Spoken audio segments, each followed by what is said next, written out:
পাপোহং পাপকর্মাহং পাপত্মা পাপসম্ভবান ত্রাহিমাং পুণ্ডরীকাক্ষয়ং সর্বপাপ হরহরি। জয় রাধা মাধবের জয়। ওম নমঃ শিবায়। নমস্কার বন্ধুগণ, আপনাদের সবাইকে আমাদের চ্যানেলে স্বাগত জানাই। আজ 17ই মার্চ 2025। আজকের বাংলার তারিখ হচ্ছে 3রা চৈত্র 1431 বঙ্গাব্দ। আজকের বার সোমবার। জেনে নেব আজকের বৃষ রাশি ও বৃষ লগ্নের জাতক জাতিকাদের জন্য আজকের দিনটা কেমন হতে চলেছে, কোন কোন বিষয়ে বৃষ রাশির মানুষেরা কতটা লাভবান হবেন এবং কোন কোন বিষয়ে আপনাদের কতটা সতর্কতা অবলম্বন করে চলতে হবে। এছাড়াও বৃষ রাশির জাতক জাতিকাদের জন্য গ্রহ নক্ষত্রের গোচর এবং আপনাদের চারিত্রিক বৈশিষ্ট্যের উপর ভিত্তি করে কিছু গুরুত্বপূর্ণ তথ্য উল্লেখ করা হয়েছে। তো বন্ধুগণ, আপনারা মনোযোগ সহকারে ভিডিওটি দেখুন, আশা করছি অনেকটা উপকৃত হবেন। আজকের ভিডিওটিতে গ্রহগতির গোচর অনুযায়ী আপনাদের রাশি সাপেক্ষে বেশ কিছু গুরুত্বপূর্ণ তথ্য, পাশাপাশি আপনাদের শুভ রং শুভ সংখ্যা কিন্তু সমস্ত পরিমাণে উল্লেখ করা হয়েছে। তবে এছাড়াও যদি আপনাদের কোনো রকম প্রশ্ন কিংবা জানা থাকে, অবশ্যই আপনার মতামত আমাদের কমেন্টে লিখে যাবেন। পাশাপাশি আপনার সম্পূর্ণ নাম ও জন্ম তারিখ লিখতে ভুল করবেন না। যদি আপনারা চ্যানেলে নতুন দর্শক বন্ধু হয়ে থাকেন, অবশ্যই চ্যানেলটি সাবস্ক্রাইব করে রাখবেন আমাদের পরবর্তী প্রত্যেক গুরুত্বপূর্ণ ভিডিও সবার আগে পাওয়ার জন্য। তো প্রথমেই জেনে নেব আজকের পঞ্জিকা সম্পর্কে। আজ কৃষ্ণপক্ষের তৃতীয়া তিথি। আজকের নক্ষত্র হচ্ছে চিত্রা। আজকের করণ হচ্ছে বৃষ্টি। আজকের যোগ হচ্ছে ধ্রুব যোগ। এরপর জানবো আজকের সূর্য এবং চন্দ্র গণনা সম্বন্ধে। আজকের সূর্যোদয়ের সময় সকাল 6টা বেজে 30 মিনিটে। সূর্যাস্তের সময় হচ্ছে সন্ধ্যা 6টা বেজে 31 মিনিটে। আজকের চন্দ্র রাশি হচ্ছে তুলা, অর্থাৎ আজকে চন্দ্র তুলা রাশিতে অবস্থান করছে।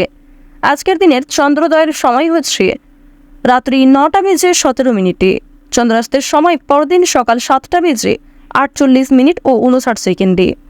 এরপর জানবো আজকের শুভ সময় এবং অশুভ সময় সম্পর্কে। আজকের দিনের শুভ সময় তথা অভিজিৎ মুহূর্ত হচ্ছে দুপুর 12টা বেজে 6 মিনিট থেকে দুপুর 12টা বেজে 54 মিনিট পর্যন্ত। তো আজকের দিনের এই যে শুভ সময়টা রয়েছে, আপনারা প্রত্যেকেই এই শুভ সময়ের মধ্যে নিজেদের যে কোনো শুভ কাজকর্ম করতে পারেন। যদিও আপনাদের রাশি সাপেক্ষে আলাদা করে গ্রহগতির গোচর অনুযায়ী শুভ সময় উল্লেখ করা হয়েছে, আপনারা চাইলে সেই সময়ের মধ্যেও যে কোনো শুভ কাজকর্ম করতে পারেন। আজকের অশুভ সময় তথা দুষ্ট মুহূর্ত হচ্ছে দুপুর 12টা বেজে 54 মিনিট থেকে দুপুর 1টা বেজে 42 মিনিট পর্যন্ত। এর পরের অশুভ সময় শুরু হচ্ছে বিকাল 3টা বেজে 18 মিনিট থেকে বিকাল 4টা বেজে 7 মিনিট পর্যন্ত। তো আজকের দিনের এই যে অশুভ সময়টা রয়েছে, আপনারা প্রত্যেকেই এই অশুভ সময়ে সমস্ত দিক থেকে সাবধানতা অবলম্বন করে চলবেন। তো বন্ধুগণ, যেহেতু সময় খুবই মূল্যবান, চলুন এবার মূল আলোচনায় যাওয়া যাক। ওম নমঃ শিবায়। কালপুরুষের রাশি চক্রের দ্বিতীয় রাশি হচ্ছে বৃষ রাশি। বৃষ রাশি ও বৃষ লগ্নের জাতক জাতিকাদের অধিপতি গ্রহ হচ্ছে শুক্র। যেহেতু আপনাদের অধিপতি গ্রহ শুক্র, এক্ষেত্রে শুক্র এবং দেবগুরু বৃহস্পতি এই দুটি গ্রহের গোচরে কিন্তু বৃষ রাশির মানুষেরা অবশ্যই নিজেদের প্রেম জীবন এবং নিজেদের কর্মক্ষেত্রে সবচেয়ে বেশি পরিবর্তন লক্ষ্য করবেন। বৃষ রাশির দ্বিতীয় ঘরে গোচর করছে কেতু। তৃতীয় ঘরে কিন্তু সম্পূর্ণরূপে চন্দ্রের গোচরটা লক্ষ্য করা যাচ্ছে এবং ইতিমধ্যেই যেহেতু চন্দ্রগ্রহণ গিয়েছে, সেক্ষেত্রে অবশ্যই বৃষ রাশির মানুষদের জীবনে একটা বিশেষ প্রভাব দেখা দিতে পারে। কিছু ক্ষেত্রে ভালো ঘটনা ঘটবে, আবার কিছু ক্ষেত্রে আপনাকে নিজের ধৈর্যের পরীক্ষা দিতে হতে পারে।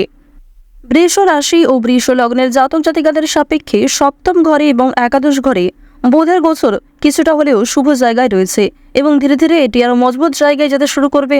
এর ফলে আপনারা যারা দীর্ঘ সময় ধরে কোনো গুরুত্বপূর্ণ কাজে আটকে রয়েছিলেন, সেই আটকে থাকা কাজটিকে সময়ের মধ্যে করতে পারবেন, কিংবা যারা দীর্ঘ সমস্যায় জড়িয়ে রয়েছিলেন অনেক সময় ধরে, সেই সমস্ত সমস্যা কিংবা জটিলতার হাত থেকে কিন্তু রেহাই পেতে চলেছেন।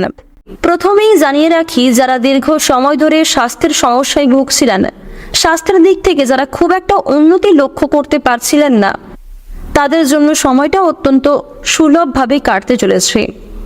স্বাস্থ্যের সমস্যা মিটে যাবে, তবে যারা পুরাতন রোগী রয়েছেন একটু সতর্কতা অবলম্বন করেও চলবেন। আপনাদের অতীত নিয়ে আজকে যথেষ্ট পরিমাণে চিন্তা বৃদ্ধি হতে পারে।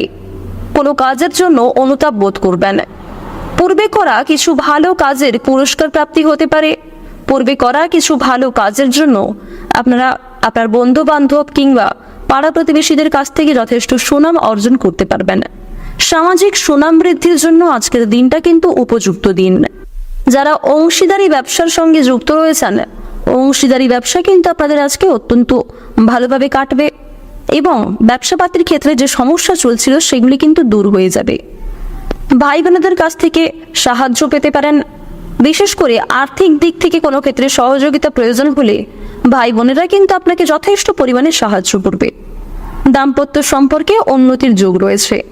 যারা দীর্ঘ সময় ধরে দাম্পত্য সম্পর্কে জড়িয়ে রয়েছেন কিংবা যারা সদ্য বিবাহিত জাতক অথবা জাতিকা, প্রত্যেকের জন্যই কিন্তু আজকের দাম্পত্য জীবন সুখকর হতে চলেছে। বেরোজগার জাতক অথবা জাতিকা যারা রয়েছেন, বিশেষ করে যদি কোনো ক্ষেত্রে কাজের জন্য আবেদন করে থাকেন, মনের পছন্দ অনুযায়ী কাজে আপনারা অগ্রগতি করতে পারবেন। বেশ বড় কোনো সুখবর প্রাপ্তি করতে চলেছেন। সামান্য ভুলের কারণে আজকে অনেক বড় ক্ষতি হয়ে যেতে পারে। এছাড়াও কোনো বিষয়কে যদি আপনারা অবহেলা করেন, সেই অবহেলিত বিষয়ের মাধ্যমে কিন্তু অনেক বড় সুযোগকে আপনারা হারিয়ে ফেলতে পারেন। তাই গুরুত্বপূর্ণ এবং ছোটখাটো প্রত্যেকটা সুযোগকেই আপনারা প্রাধান্য দেওয়ার চেষ্টা করুন। অবশ্যই প্রত্যেক কাজের ক্ষেত্রে নিজের বেস্ট পারফরমেন্স দিয়ে কাজ করার চেষ্টা করুন। জীবনে অনেকটাই অগ্রগতি করতে পারবেন। বাবা মায়েদের সহযোগিতায় শেয়ার মার্কেটের অনেক বড় কোনো বিপদ থেকে আপনারা মুক্তি পেতে পারেন। সন্তানদের নিয়ে আজকে যথেষ্ট পরিমাণে চিন্তা বৃদ্ধি ঘটবে। যারা শিক্ষক কিংবা শিক্ষিকা রয়েছেন তাদের কিন্তু আজকে কিছু পরিমাণ অর্থ ব্যয় হয়ে যেতে পারে এবং কোনো শিক্ষার্থীকে সাহায্য করতে গিয়ে কিছু অর্থ আপনাদের বিনিয়োগ হয়ে যেতে পারে। পরোপকারের শান্তি লাভ রয়েছে। কোনো তীর্থস্থানে কিংবা কোনো গরিব দুঃখীকে কিছু সামান্য অর্থ দান করে আপনারা মানসিক শান্তি অনুভব করতে পারবেন। যদি কেউ আপনার কাছে সাহায্য চায়, নিজের সাধ্য অনুযায়ী সাহায্য করার চেষ্টা করুন, কারণ স্বয়ং মা লক্ষ্মী কিন্তু আজ আপনাদের পরীক্ষা নিতে পারেন। পাশাপাশি মা লক্ষ্মীর বিশেষ কৃপা আশীর্বাদ লাভের জন্য নিজের সাধ্য অনুযায়ী প্রত্যেককে সাহায্য করার চেষ্টা করবেন। তবে অন্যের বিষয়ে অতিরিক্ত মাথা না ঘামানোই আপনাদের জন্য ভালো হবে। অসাবধানতা বশত করা কোনো ভুলের জন্য আপনাকে শাস্তি পেতে হতে পারে। কোনো কারণের জন্য আপনাদের মন খারাপ থাকবে। কোনো জিনিস আপনার চোখের সামনেই কিন্তু নষ্ট হয়ে যেতে পারে, সেদিক থেকে সতর্ক থাকুন। পাড়া প্রতিবেশীদের কাছ থেকে আজ যথেষ্ট পরিমাণে সহযোগিতা লাভ করতে পারবেন। মা লক্ষ্মীর বিশেষ কৃপা আশীর্বাদের ফলে আর্থিক পরিস্থিতি কিন্তু আপনাদের অত্যন্ত মজবুত থাকতে চলেছে। ঋণ পরিশোধের জন্য যেমন সময়টা ভালো হবে, পাওনা আদায়ের দিক থেকেও কিন্তু খুব একটা সমস্যা হবে না। কিছুটা সময় আপনাকে ধৈর্য ধরতে হবে এবং অবশ্যই প্রত্যেকের সঙ্গে ভালো ব্যবহার রেখে কথাবার্তা বলতে হবে। মন থেকে ভালোবেসে একবার কমেন্টে জয় মা লক্ষ্মীর জয় এবং জয় বাবা ভোলানাথ লিখে যান। আর অবশ্যই প্রত্যেকটা ছোট বড় কাজের ক্ষেত্রে মা লক্ষ্মী এবং ভোলানাথকে স্মরণ করে চলুন। জীবনে অগ্রগতি থেকে আপনাকে কেউ আটকাতে পারবে না। মৎস্যজীবীদের জন্য আজকের সময়টা ভালোভাবে কাটবে। কিছু ক্ষেত্রে আপনাকে অবশ্যই সাবধান থাকতে হবে। রাস্তাঘাটে চলাফেরা করার সময় সাবধানতা অবলম্বন করে চলুন। আগুন থেকে, বৈদ্যুতিক জিনিসপত্র থেকে, জল থেকেও আপনাকে সাবধান থাকতে হবে। ধারালো বস্তু থেকে আরও বিশেষ সতর্ক থাকুন। আজকের দিনে আপনাদের সবচেয়ে শুভ রং হচ্ছে বাদামি, সবচেয়ে শুভ সংখ্যা 21, সবচেয়ে শুভ দিক হচ্ছে উত্তর দিক, শুভ রত্ন হচ্ছে সাদা প্রবাল, সবচেয়ে শুভ সময় হচ্ছে সকাল 8:38 থেকে দুপুর 1:54 পর্যন্ত। তো বন্ধুগণ, আপনারা এই শুভ সংখ্যা, শুভ রং, শুভ রত্ন ইত্যাদি বিষয় মিলিয়ে কাজকর্ম করলে অনেকটাই লাভ করতে পারবেন। আপনারা ভালো থাকুন, সুস্থ থাকুন, সর্বদা সতর্ক থাকুন। আজকের দিনটা আপনাদের খুব ভালো কাটুক। জয় রাধে কৃষ্ণ।